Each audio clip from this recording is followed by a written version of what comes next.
Well, it's 7 o'clock here in Abu Dhabi, which means it is 10 o'clock at home in Miami. So my session has started. Welcome, everyone.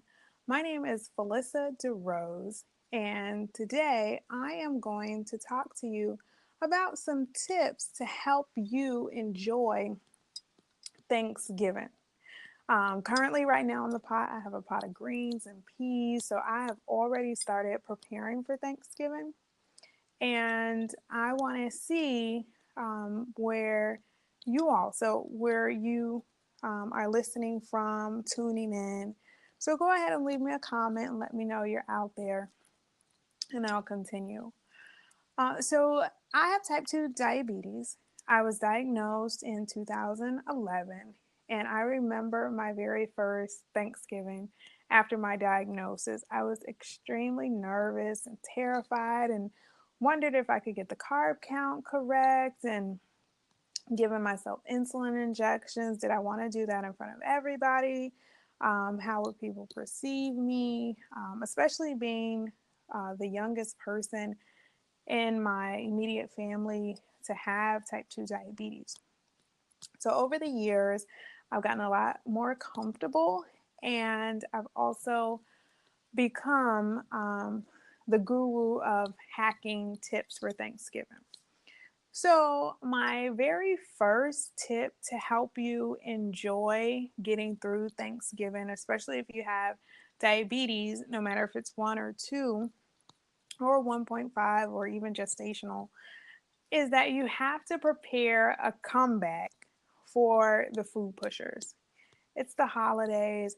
Everyone is in a spirit of overindulgence. So everyone wants you to have this and that. They want you to have the cake. They want you to have the pie.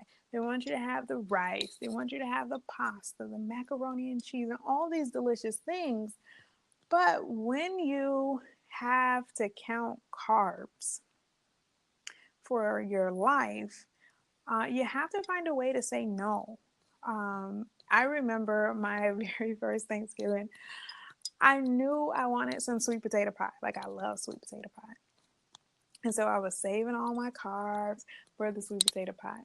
And when I got a slice, I was so happy because it literally was like a very thin slice, but I knew I was going to enjoy this slice.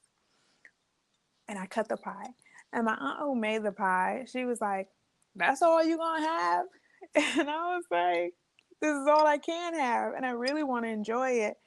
Um, and so it was relatively difficult for her to understand why I was having such a small slice, especially because there were other people at Thanksgiving dinner with diabetes, and of course, they were having bigger slices. So just think of a comeback for the food pushers. My favorite comeback for food pushers is, "Oh, that's really good. It looks good, smells good. I'm going to put it on my to-go plate." To go. So you got to tell people, you'll put it on a to-go plate. Sometimes I actually do have a to-go plate. Sometimes I don't.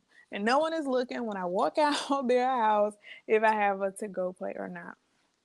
The second thing for you to enjoy Thanksgiving is connect with family members.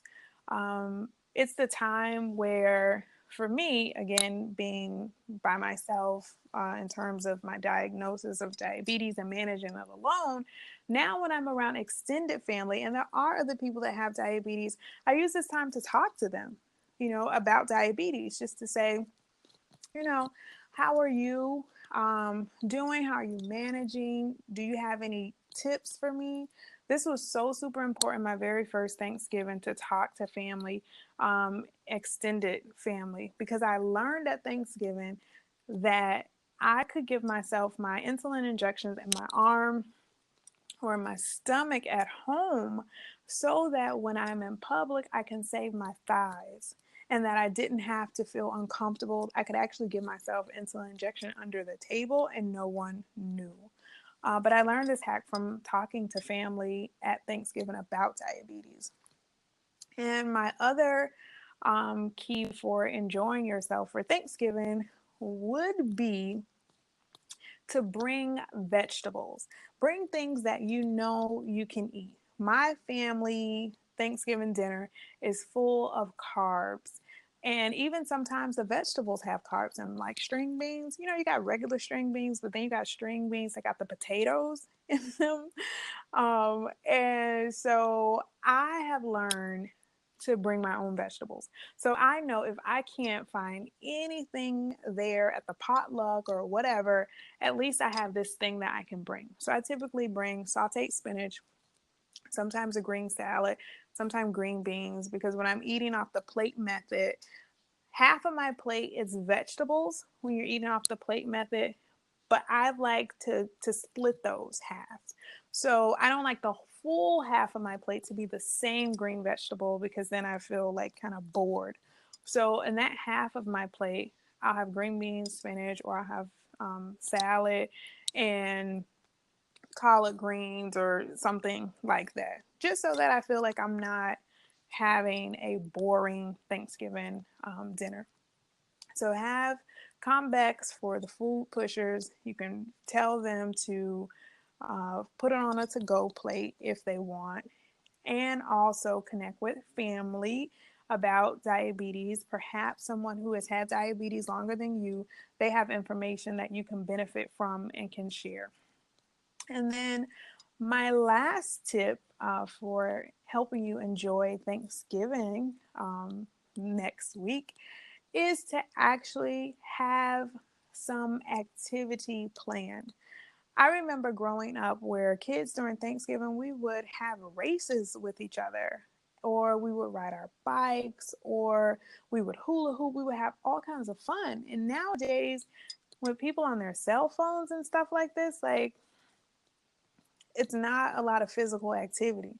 So I encourage you, especially if you're a person who needs the physical activity every day, to take a hula hoop with you, or take a jump rope with you, or take an extra $5 with you and try to race the kids, in the street or on the road. Get the kids all together and say, something like, I could run faster than you to that, light post or that neighbor's house or whatever. And this way, you actually get some activity in terms of physical exercise in with Thanksgiving, so that you aren't just eating the heavy meal and then sitting down and then just letting it sit. Literally get out there, put some music on, have a dance competition, make it fun. Don't just have a day off for Thanksgiving, because you're going to eat. Your blood sugar is going to probably rise a little bit because it is the time for pies and cakes and lots of love. But those are my tips for helping you enjoy Thanksgiving. It's totally possible. You can do these simple things. And these have helped me over the years not feel anxiety about, oh my gosh, it's Thanksgiving. I got to count my carbs. I can't eat like I want to eat. I'm not going to go to the gym. I'm not, all these different things. So I hope you have enjoyed my broadcast for these 10 minutes tips. I will repeat them again before I go. So the first thing is, you want to have a comeback for food pushers. Push them away because they are going to be there. Do it politely, especially if you're from a culture like mine where you just can't say no. No one understands that. So think of things to say for food pushers. Again, I'll take it home is always my favorite option. And then you want to plan activities that you can do with the family, either dance competition, jump rope, hula hoop, just little things, maybe a little Zumba for 5 minutes, something like that. Talk to relatives who might have had diabetes longer than you so that you can figure out some of the hacks that they have. And just remember to enjoy. It's Thanksgiving. Be grateful.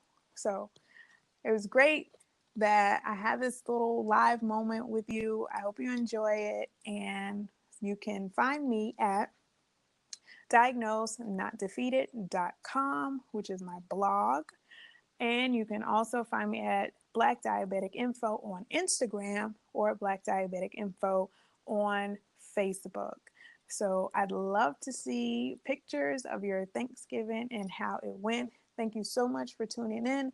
Again, I'm Phyllisa Deroze, and I hope you have a very special holiday. Bye.